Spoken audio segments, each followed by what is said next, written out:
दीनबन्धो जगत्पते गोपेश गोपिकान्त राधाकान्त नमोस्तुते।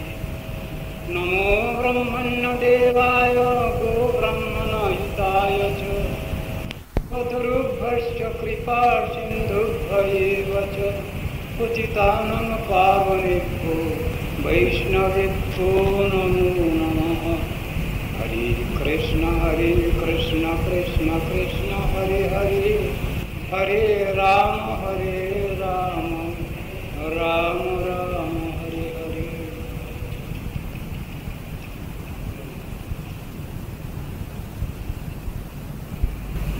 শ্রীমদ্ভাগবত একাদশ স্কন্ধ তৃতীয় অধ্যায় আলোচনা আরম্ভ করেছিলাম।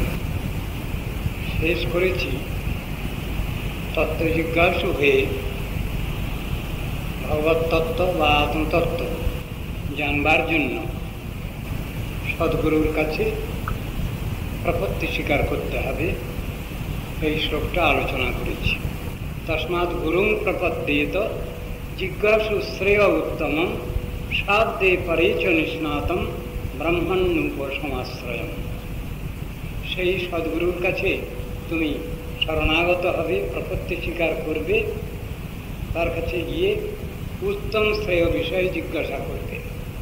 জগতে যত রকম শ্রেয় শুভাশুভ যা কিছু আছে সবটার উপরে সব থেকে ভালো কথা হলো আত্মকল্যাণ চিন্তা। সেই বিষয়ে সদ্গুরুর কাছে প্রশ্ন রাখো। সেই সদ্গুরু কি কি গুণে ভূষিত? শব্দে পরেচ নিষ্ণাতম, তিনি শব্দশাস্ত্রে পারঙ্গত। আর শুধু শব্দশাস্ত্রেই পারঙ্গত নন, তিনি শিষ্যের যত কিছু সংশয় সন্দেহ প্রশ্ন সবটারই তিনি উত্তর দিতে পারেন, তাকে বুঝিয়ে দিতে পারেন, এ ক্ষমতা তিনি রাখেন। আর পরেচ নিষ্ণাতম, পরব্রহ্মে নিষ্ণাতম, অর্থাৎ শ্রী ভগবানের প্রতি তার এতই নির্ভরতা এবং শ্রদ্ধা ও বিশ্বাস যেটা সাধারণ মানুষের সম্ভব হয় না, সে কথাটাও বলছেন। তার কাছে গিয়ে তুমি তোমার তত্ত্ব জিজ্ঞাসা করো এবং সেখানে তোমার প্রশ্নের সমাধান করে নাও। তত্র ভাগবতং ধর্মান শিক্ষেদ গুরুবাত্মদৈবত অমায়ানুবৃত্ত জয়স্তুষ্যেদ আত্মাত্মদো হরিহি। গুরুদেবকে নিজের হিতকারী বান্ধব বলে জানবে এবং পরমারাধ্য শ্রী হরিস্বরূপ জেনে নিরন্তর নিষ্কপটভাবে তার অনুগমন করবে। যে সকল ধর্মের অনুষ্ঠানে আত্মপ্রদ শ্রীহরি সন্তুষ্ট হন, পরিতুষ্ট হন, সেই সকল বিষয়ই ভাগবত ধর্ম বলে অবগত হবে। সংক্ষিপ্তভাবে ভাগবত ধর্মের সূত্রাকারে বর্ণনা করছেন। এখানে প্রথমেই বলছেন যে সদ্গুরুর চরণাশ্রয় করবে, তার সমস্ত আদেশ নির্দেশ ইত্যাদি পালন করতে হবে।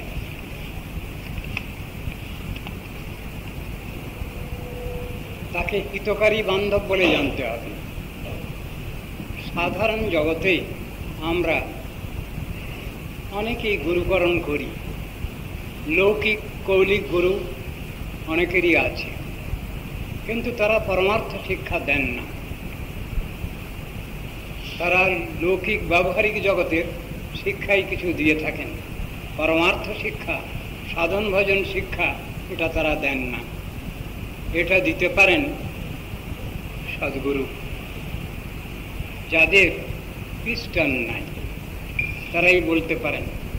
শাস্ত্রের যেসব গূঢ়তম উপদেশ রয়েছে শাস্ত্রে, সেই সব উপদেশগুলো যদি কারো কাছে বলতে হয়, বলতে গেলে সেটা নিজের জীবনে আগে পালন করতে হয়, তা না হলে সেই উপদেশ কার্যকরী হয় না। সদ্গুরু যে মন্ত্রদান করবেন সে মন্ত্রও তার সিদ্ধ মন্ত্র হওয়া চাই। যদি সেটা সিদ্ধ মন্ত্র না হয়, সে মন্ত্র জপ করলে কারো কল্যাণ হতে পারে না। বাজারে বহু মন্ত্রের বই পাওয়া যায় কিনতে, সব রকম ধরনের। সেই মন্ত্রগুলো পড়ে আমরা মুখস্থ করে যদি বলতে থাকি, আওড়াতে থাকি, কোনো মন্ত্রেই ফল হবে না। কেন? সে মন্ত্র সিদ্ধ মন্ত্র নয়। মন্ত্রের নিয়ম হলো সেই মন্ত্রতে যার সিদ্ধি লাভ হয়েছে তার কাছ থেকে সেই মন্ত্র নিলে এবং জপ করলে তখন তাতে কিছু ফল দর্শাবে। এটাই হলো নিয়ম। বাজারে বহু রকমের বই আছে, মন্ত্রের বই। সেগুলো কিনে নিয়ে পড়ে মুখস্থ করে বললে মন্ত্রের কোনো ফল হবে না। সেই জন্য বলছেন, পরমারাধ্য শ্রীহরি স্বরূপ জেনে গুরুকে নিরন্তর নিষ্কপটভাবে তার অনুগমন করতে হবে।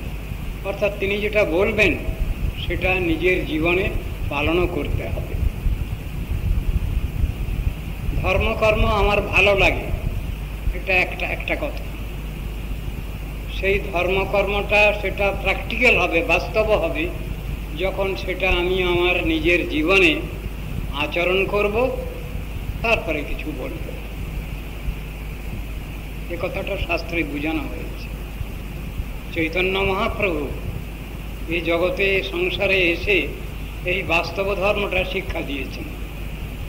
তিনি বলছেন, আপনি আচরি ধর্ম জীবেরে শিখায়, আপনি না কইলে ধর্ম শিখানো না যায়। আগে নিজে আচরণ করতে হবে। সেই কথাটা যদি উপদেশ করা যায়, বলা যায়, তাহলে সেটা ঠিক কার্যকরী হয়। এখানে বলছেন গুরুদেবকে হিতকারী বান্ধব বলে জানতে হবে, তাকে পরমারাধ্য শ্রী হরিস্বরূপ জানতে হবে। শ্রী হরি আর শ্রী হরিস্বরূপ কথাটার মধ্যে কিছু ব্যাখ্যা আছে। গুরুকে শ্রী হরিস্বরূপ বলছেন, ভগবানের প্রিয় প্রেষ্ঠ ব্যক্তি বলছেন, মুকুন্দ প্রেষ্ঠ বলে শাস্ত্রে বর্ণনা করছেন, কিন্তু স্বয়ং ভগবান বলেন। ভগবান বললে কি মানে হবে? সৃষ্টি স্থিতি লয়কারী ভগবান, সেই অর্থ হবে। গুরুকে বলছেন সেবক ভগবান, আশ্রয় ভগবান, এইরূপ সম্বোধন করা হয়েছে। ভগবান শ্রীহরির যে গুণ তাকে বলে হরিত্ব। শাস্ত্রে বলছেন, কৃষ্ণ ভক্তি কৃষ্ণের গুণ সকলই সঞ্চার। ব্যাখ্যাটা কি? ভগবানের গুণ ভক্তের মধ্যে সঞ্চারিত হয়, কিন্তু সম্পূর্ণভাবে কি? সম্পূর্ণভাবে সেটা হয় না। কিভাবে? সেইটাই বলছেন এখানে। সম্পূর্ণভাবে সেটা হবে না, কিছু তফাৎ থাকবে। আমরা গতকাল বোধহয় আলোচনা করেছি, প্রতি জীবের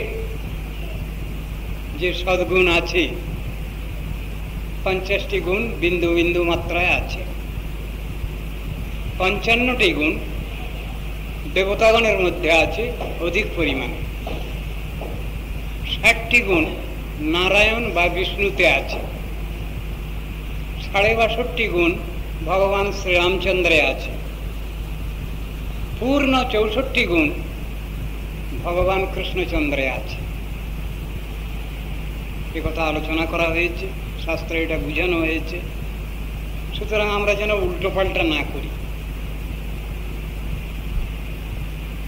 এরই ভিতরে একদিন আলোচনা হয়েছে যে আমরা ভগবানকে যেন সাধারণ মানুষ না বলি, আবার সাধারণ মানুষকেও যেন ভগবান না বলি। প্রশ্ন হতে পারে যে এতে ভুল কি হয়? মানুষের আকারটা যদি অরিজিনাল আকার হতো তাহলে সে কথা বলা চলত, কিন্তু তা তো নয়। ভগবানের আকারের মতো করে আকার একটা দিয়ে তিনি মানুষকে সৃষ্টি করেছেন। কথাটা হলো এই। সুতরাং ভগবানের আকারটাই হলো আদি আকার।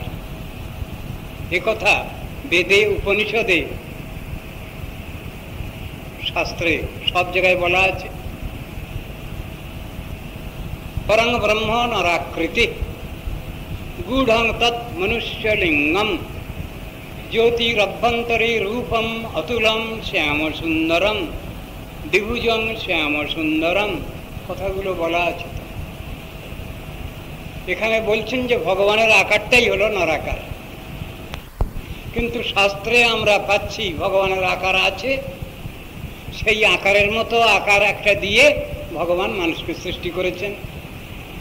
তাহলে নাস্তিকের উক্তির সার্থকতা কি? আমাদের একজন নির্বিশেষবাদী কবি, তিনিও বলছেন তার কবিতার মধ্যে, আমার মাথা নত করে দাও হে তোমার চরণ ধুলার তলে। কবিতা আপনাদের অনেকেরই মুখস্থ আছে, কার লেখা তাও আপনারা জানেন, কিন্তু তিনি নিরাকারবাদী। বলবার বেলায় কি বলছেন? আমার মাথা নত করে দাও হে তোমার চরণ ধুলার তলে। তাহলে ভগবানের আকার তিনি স্বীকার করেছেন, মেনে নিয়েছেন।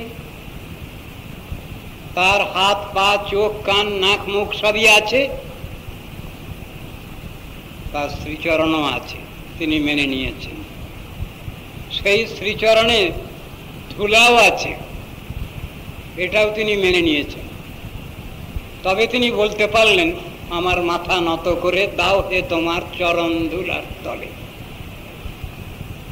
আকারকে তো তাহলে মেনে নেওয়া হলো। বাস্তবেই তো তার আকার আছে, সে আকার তো বেদে বেদান্তে উপনিষদে গীতা ভাগবতে বর্ণনা করা হয়েছে। আমাদের লোকপিতামহ ব্রহ্মাজি তিনিও গোবিন্দ স্তবের মধ্যে আকারের কথা বলছেন। গোবিন্দ স্তব করতে গিয়ে তিনি বলছেন সেই ভগবান সচ্চিদানন্দাকার। তাকে দেখা যায়? বলে হ্যাঁ দেখা যায়। এই চোখেই দেখা যায়? বলে হ্যাঁ, চোখ একটা লাগে, কিন্তু সেটা জড় চক্ষু না। বলে তাহলে সেটাও অপ্রাকৃত চক্ষু, দিব্য চক্ষু, প্রেমের কাজল মাখা চোখ। তাই বলছেন ব্রহ্মা, প্রেমাঞ্জনচ্ছুরিত ভক্তি বিলোচনেন শান্ত সদৈব হৃদয়েপি বিলোকয়ন্তি। সাধু সন্তগণ, সাধু সজ্জনগণ, তারা প্রেম বিভাবিত নেত্রে সেই অপ্রাকৃত লীলা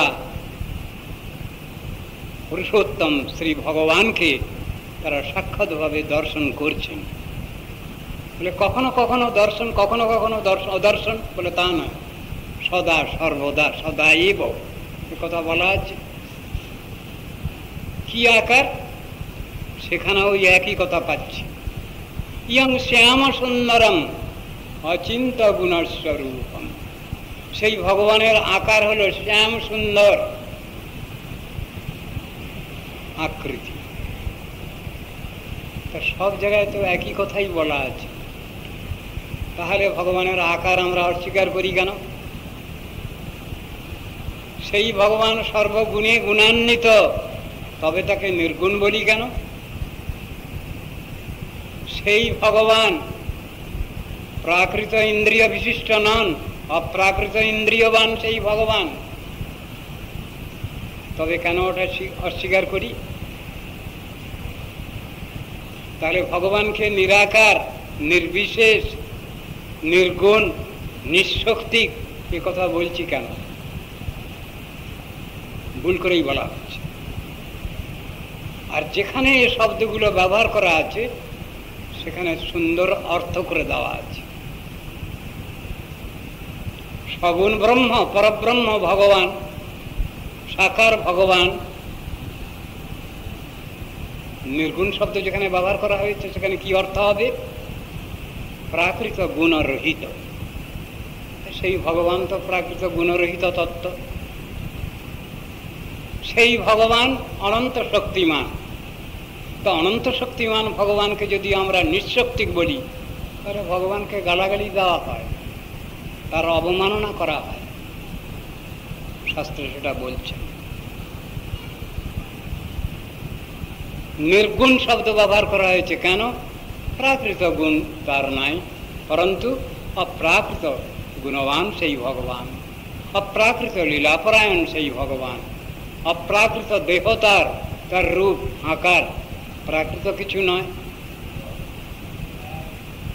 এই কথাটা বুঝাবার জন্য কৃষ্ণ অর্জুনকে গীতায় বলছেন, অর্জুন আমার চেহারাটা মানুষের মতো, সেই জন্য সাধারণ বোকা লোকগুলো আমাকে সাধারণ মানুষ বলতে চায়। আপনারা এগুলো পেয়েছেন, গীতার মধ্যে আছে, অবজানন্তি মাং মূঢ়া মানুষিং তনুমাশ্রিতম। হে অর্জুন, আমার চেহারাটা মানুষের মতো, এই জন্যে বোকা লোকগুলো, হতভাগা লোকগুলো, অর্বাচীন লোকগুলো, অতাত্ত্বিক ব্যক্তিগুলো তারা আমাকে সাধারণ মনুষ্য বলতে চায়। পরং ভাবম অজানন্ত, তারা আমার ভগবত ভাব জানে না, আমি যে স্বয়ং ভগবান সেটা তারা জানে না, বোঝে না। দুঃখ করে বলছেন তার প্রিয় সখা অর্জুনের কাছে। আবার বলছেন কি, জন্মকর্ম চমে দিব্যম, আমার জন্মকর্ম অলৌকিক অপ্রাকৃত। এই তত্ত্ব যারা জেনেছেন, বুঝেছেন, তারা সত্যই আমার তত্ত্বজ্ঞ। তাদের আর পুনর্জন্ম হয় না। জন্মকর্ম চমে দিব্যম এবং যৌ ব্যক্তি তত্ত্বতঃ তত্ত্ব দেহং পুনর্জন্ম নৈতি মামেতি সূর্য। ভগবানের নিজের মুখের বাণী গীতা ভাগবত, তার মধ্যে তত্ত্বদর্শনটা সুন্দরভাবে বোঝানো আছে। তবে মানুষ এই উল্টো পাল্টা কথাগুলো কেন বলছে? যখন ভগবানকে আমরা বলি প্রাকৃত মনুষ্য, তখন একটা অপরাধ হয়, দোষ ত্রুটি হয়। আবার যখন সাধারণ মানুষকে যখন বলি আমরা তো ভগবান, তখন আর একটা রকমের দোষ ত্রুটি হয়।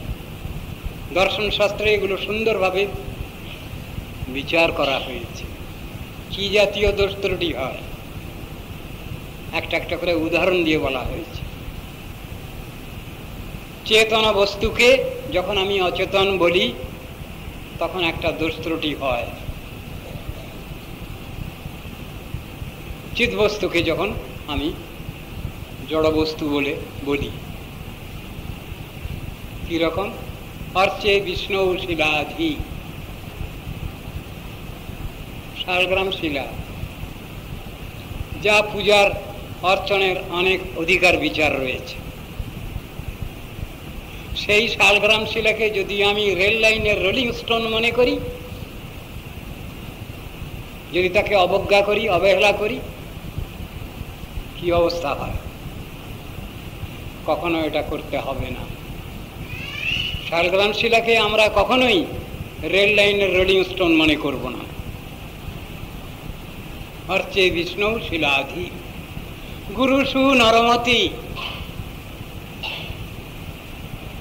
গুরুকে মনুষ্য বুদ্ধি না করো কখন? বলছেন আরে আমার মতো তো গুরু, তো আমার মতোই খান দান ঘুমন সব কিছু, তিনি আবার আমার থেকে বেশি কি আর? এই কথা যদি বলা হয় তাহলে গুরুগ্রহণ নিশ্চয়ই হয়নি, লঘুগ্রহণই হয়েছে। বৈষ্ণবে জাতি বুদ্ধি, একজন বৈষ্ণব বিষ্ণু মন্ত্রে কৃষ্ণ মন্ত্রে দীক্ষিত, তাকে বলা হচ্ছে উনি কি ব্রাহ্মণ বৈষ্ণব, উনি কি কায়স্থ বৈষ্ণব, উনি কি বৈশ্য বৈষ্ণব, না উনি শূদ্র অন্তজ বৈষ্ণব?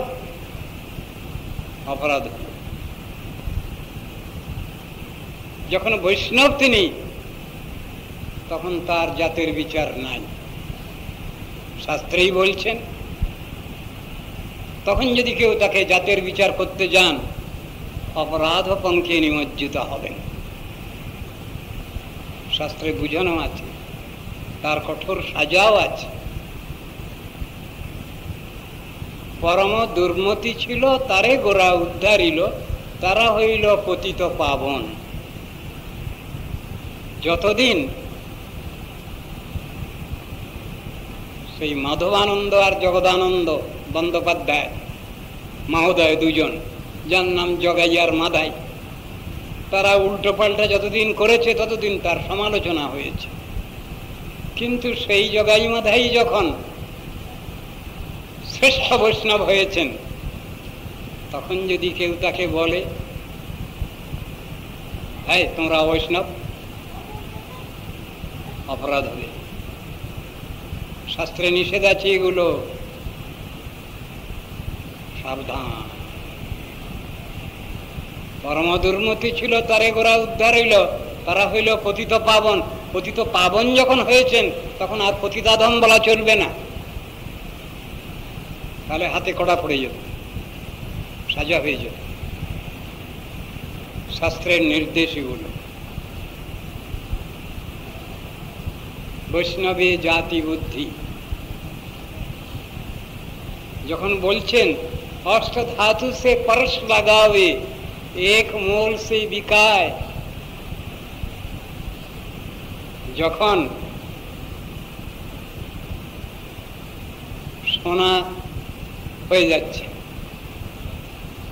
স্পর্শমণি যখন একটা কাঠে ছোঁয়ানো হচ্ছে সোনা হয়ে যাচ্ছে, পেতলের ছোঁয়ানো হচ্ছে সোনা হয়ে যাচ্ছে, যে কোনো পদার্থে তাকে ছুঁয়ে দেওয়া হচ্ছে সোনা হয়ে যাচ্ছে। এক মূল সে বিকায়, তখন এটা কাঠ থেকে সোনা হয়েছে কি ওটা পেতল থেকে সোনা হয়েছে, এসব কথা বলা যাবে না। 14 carat gold, 22 carat gold, 24 carat gold, সবগুলোর দাম তো পৃথক পৃথক, কিন্তু খাঁটি সোনা যেটা শ্রেষ্ঠ সোনা, সেটা তো একই দামে বিকবে। বৈষ্ণবত্ব যদি যখন কারো মধ্যে এসেছে, সেই বিচার স্বরূপত ভগবৎ সৃষ্ট যত প্রাণী সবাই বৈষ্ণব। শুধু মনুষ্য কেন, মনুষ্যেতর প্রাণীও স্বরূপত বৈষ্ণব। কিন্তু মানুষ ভগবানের শ্রেষ্ঠ সৃষ্টি, তার ভিতরেও যখন জ্ঞান, বিবেক, বৈরাগ্য, বিচক্ষণতা এসবগুলো আসবে, তখন তার সে জ্ঞানটা আসে। ভগবান যে অধিকার দিয়ে তাকে সৃষ্টি করেছেন, পশু পাখি জন্মেতে এই চিন্তাটা আসে না আমাদের, কিন্তু মনুষ্য জন্মে সাধক সাধিকার হৃদয়ে এই ভাবটা স্বতঃস্ফূর্ত হয়, সবাই বুঝতে পারে। সুতরাং অপ্রাকৃত বস্তুকে, চিন্ময় বস্তুকে জড় বলে বলাটা একটা মহাপাপ, একটা অপরাধ। ভগবানের চরণামৃত পান করছি আমরা, মন্ত্র পড়ি, ওম অকাল মৃত্যুহরণম সর্বব্যাধি বিনাশনম বিষ্ণু পাদোদকং পিত্বা শিরসা ধারয়াম্যহম। এই মন্ত্র পড়ে তবে আমরা চরণামৃত পান করি। গঙ্গা দেবী, বহু মরা ভেসে যাচ্ছে, বহু শহরের জল এসে গঙ্গায় পড়ছে, গঙ্গা পবিত্র। কথাগুলো উদাহরণ দিয়ে দিয়ে তো বোঝানো হয়েছে। বিষ্ণু বা সর্বেশ্বরে এসে তদিতর সমধীর যশ্চ বা নারকীশ। ভগবান এবং ভগবত ভক্ত, একনিষ্ঠ ভক্ত, তাদের সঙ্গে যে সুসম্পর্ক আছে, শ্রী ভগবান, সর্বেশ্বরেশ্বর ভগবান আর আধিকারিক দেবদেবী, এরা বরাবর নন, একই নন। আবার ভগবানের শ্রী নাম এবং সাক্ষাৎ ভগবান, এই দুজন একই বস্তু। একে যদি আমি পৃথক ভাবি, না রকি, এই কথাগুলো শাস্ত্রে বোঝানো হয়েছে। তো এই প্রথম যে দুষ্টটি যেটা, এটাকে বলছেন চেতনে জড়ত্বের আরোপ। এটা একটা অপরাধ। দার্শনিক বিচারে এটা ভীষণ সাজা পাওয়ার যোগ্য অপরাধ। একে ইংরেজিতে বলা হয়েছে অ্যানথ্রোপোমরফিজম, চেতনে জড়ত্বের আরোপ। আবার উল্টো উদাহরণ দেওয়া আছে, জড় বস্তুকে চেতন মনে করা, সেটাও একটা অপরাধ। কি উদাহরণ আছে? এই ভাগবতেই উদাহরণ আছে। সেখানে কি বলছেন? উল্টোটা বলছেন।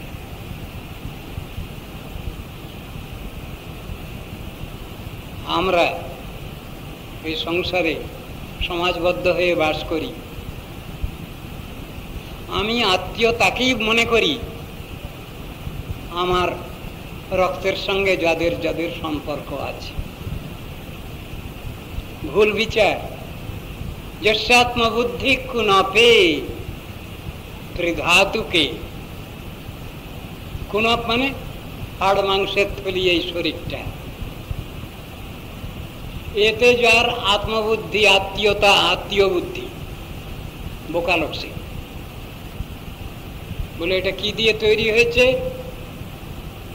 বায়ু, পিত্ত, কফাত্মক এই শরীর, পঞ্চভৌতিক শরীর, ক্ষিতি, অপ্তেজ, মরুদ্ভম, এই দিয়ে তৈরি হয়েছে শরীরটা।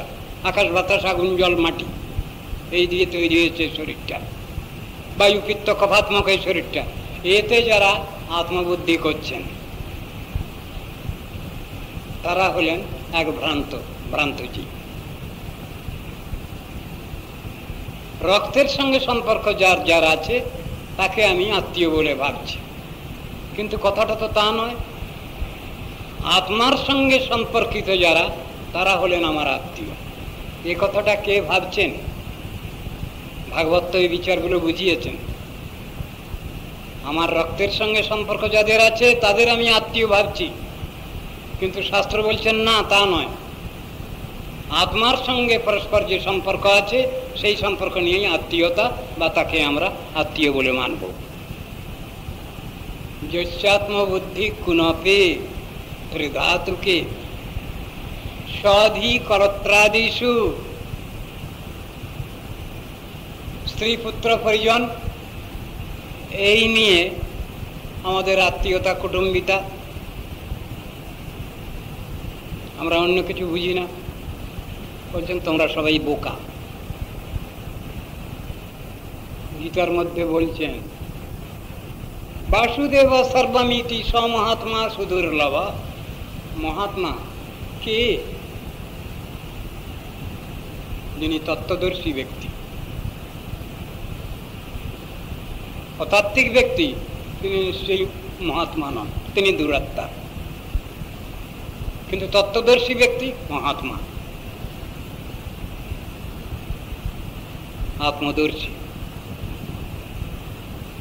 তিনি সর্বত্রই আত্মদর্শন করছেন। গীতার ভিতরে একটা আত্মদর্শনের কথা লেখা আছে, আপনারা সেটা জানেন হয়তো। বিদ্যা বিনয় সম্পন্নে ব্রাহ্মণে, সেখানে আত্মদর্শন করছেন একজন। একটা গাভীতে আত্মদর্শন করছেন, একটা হাতির মধ্যে আত্মদর্শন করছেন, একটা পিপিলিকার মধ্যে।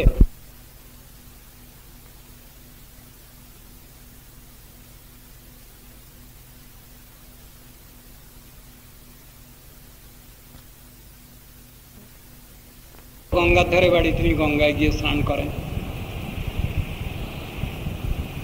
একজনকে জিজ্ঞাসা করা হচ্ছে, কই আপনি গঙ্গায় স্নান টান করলেন না? বললেন আর গঙ্গায় কি যাব, গঙ্গা তো আমার ঘরের কাছেই। বলে আপনার ঘরের কাছেই কোথাও আবার গঙ্গা? গঙ্গা তো আপনার অনেক দূরে বাড়ি থেকে। বলে না, আমার ঘরের পিছনেই গঙ্গা আছে। ঘরের পিছনেই গঙ্গা? বলে হ্যাঁ। এটা পচা একটা এঁদো পুকুর একটা, সেইখানে গিয়ে ডুব দিয়ে দেন তিনি। আর বলছেন, বলে এইটাই তো আমার গঙ্গা, কাশী গঙ্গা পৈরাগ। প্রয়াগ না, পৈরাগ। তা তিনি বললেই হয়ে যাবে? তার ঘরের পিছনে যে পচা পুকুরটা আছে সেইটা বললেই কি সেটা গঙ্গা তীর্থ হয়ে যাবে? কিন্তু যদি কেউ বলেন, ভ্রান্ত তিনি।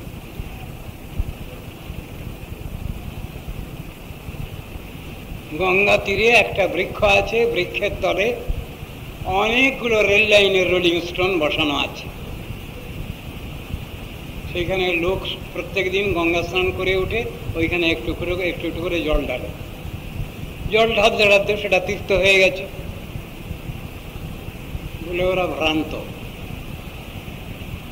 ওরা পাথরটাকে বলছে শিব ঠাকুর, শিবলিঙ্গ। তা তো নয়, ভ্রান্ত। আমি বললে হবে না। শাস্ত্রে যেটা নির্ণয় আছে, বর্ণিত আছে, সেইটাই তীর্থ, সেটাই ধাম। ধাম আর তীর্থ দুটো কথায় পার্থক্য আছে।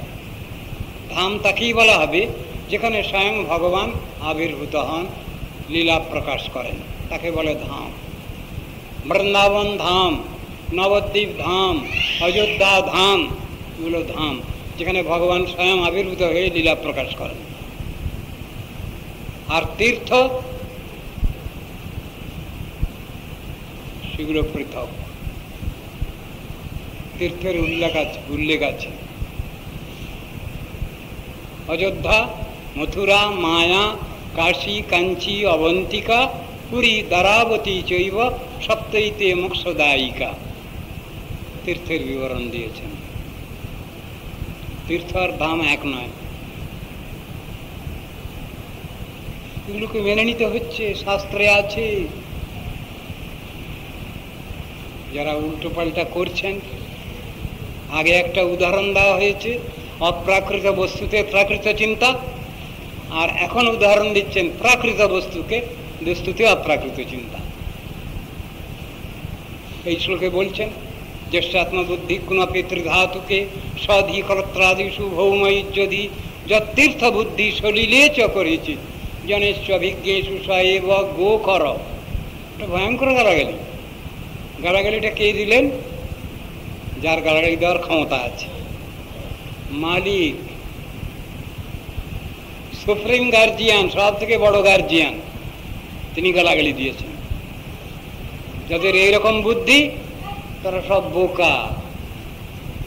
শুধু বোকা বলেননি, গোখর বলেছেন। গোখর মানে কি?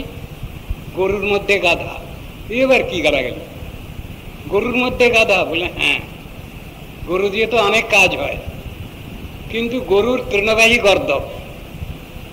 গালাগালি দিচ্ছেন, ভগবানের গালাগালি, মেনে নিতে হবেই।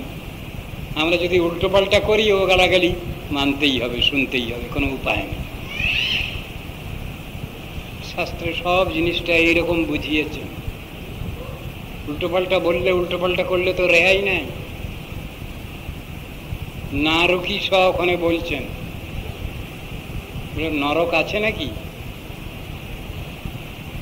কবির কথায় শুনতে পাচ্ছি স্বর্গ নরক নাই, অস্বীকার করে গেলেন। কে বলে আকাশে স্বর্গ, পাতালে নরক? এইগুলি তো দেখি শুধু কথার ঠমক। স্বর্গ নরক নামে যদি কিছু রয়, তবে তার স্থান শুধু মানব হৃদয়। অস্বীকার করবার উপায় নাই, স্বীকার করে নিতে হবে। কিন্তু কবিকে কে বলছে যে স্বর্গ আর নরক বলে জায়গা নাই? এ সংসারে, এ সমাজে যদি ভালো কাজ আমি করি, তাহলে পুরস্কার দেওয়ার লোক বসে আছেন, পুরস্কার দেওয়ার স্থানটা নির্বাচিত হয়ে আছে। আবার আমি যদি অন্যায় করি, তাহলে আবার সাজা দেওয়ার লোকও বসে আছেন, সাজা পাওয়ার জায়গাটাও আছে, অস্বীকার করবার উপায় নেই। তদ্রূপ স্বর্গ এবং নরক অস্বীকার করবার কি কারণ আছে? অস্বীকার করার কোনো কারণ নেই।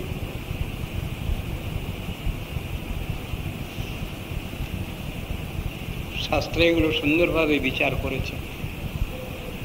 অন্যান্য ধর্ম সম্প্রদায় এটা স্বীকার করলো, আমাদের সনাতন হিন্দু ধর্ম ছাড়াও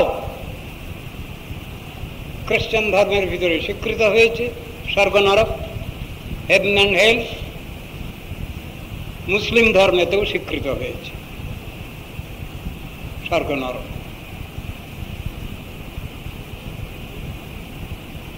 তাহলে অস্বীকার করবার কি কারণ আছে? যারা সুবিধাবাদী, যারা ফাঁকিবাজ, তারা ওই কথাটা বলছেন, কিন্তু অস্বীকার করবার উপায় নাই। যুক্তি দিয়ে শাস্ত্রে বুঝানো আছে এটা। তো এখানে বলছেন কি, তত্র ভাগবতম ধর্মান শিক্ষিত গুরুবাত্মদৈবত।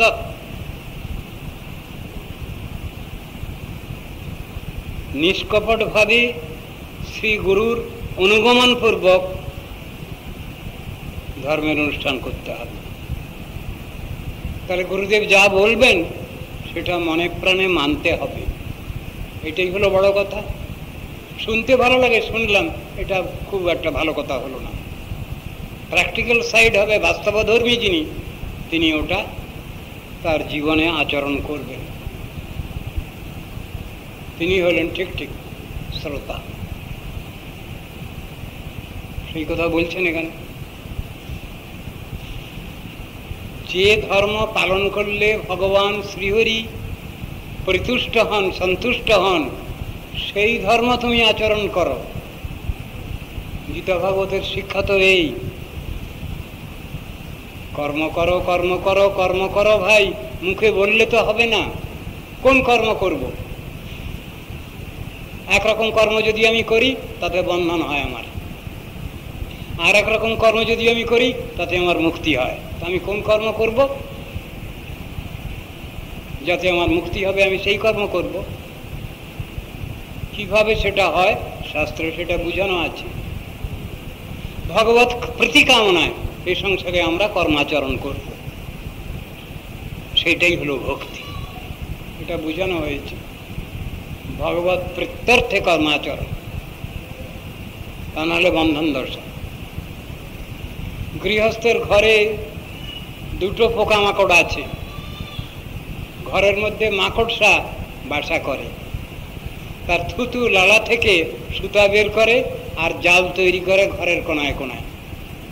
তাতে মাকড়সাটা কিন্তু বদ্ধ হয় না, অন্যান্য পোকাগুলো ধরা পড়ে। এরা হলেন এই সংসারে যারা বুদ্ধিমান, বুদ্ধিমতী যারা, তাদের কথা বলছেন। মুক্ত জীব, সংসারে থেকেও যারা সংসারী নন, অসংসারী, যাদের বলা হয়েছে পাকাল মাছ, যাদের বলা হয়েছে বর্ণচোরাম, তাদের কথা বললেন ওখানে। এরা সংসারে মায়াবদ্ধ নন, সংসারে থেকেও।